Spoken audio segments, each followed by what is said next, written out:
સ્થાનિક સ્વરાજ્યની ચૂંટણીના મતદાન પહેલા આરોપ પ્રત્યારોપનો દોર શરૂ થઈ ગયો છે। પ્રદેશ કોંગ્રેસ પ્રમુખ અમિત ચાવડાએ આમ આદમી પાર્ટી અને ભાજપ પર લગાવે ગંભીર આરોપ। આમ આદમી પાર્ટીને ગણાવી ભાજપની પ્રોડક્ટ।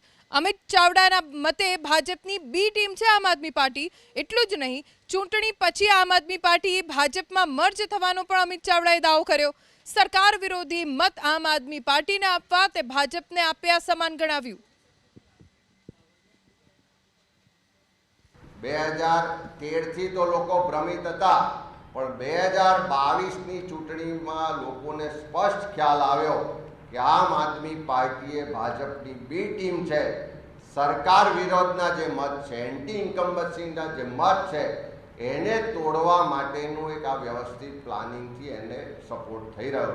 અને એવા સંજોગોમાં હવે કોઈને પણ આશ્ચર્ય નથી કે આમ આદમી પાર્ટી ભાજપની બી ટીમ છે। બધા જ આજે જાણી ચૂક્યા છે, જોઈ ચૂક્યા છે અને સાબિત થઈ ચૂક્યું છે। અને જ્યારે આ સંસદ સભ્યો મર્જ થયા ભારતીય જનતા પાર્ટી, ત્યારે પંજાબની જનતાને એવું લાગ્યું કે અમારી સાથે વિશ્વાસઘાત થયો, અમારી સાથે છેતરપિંડી થઈ।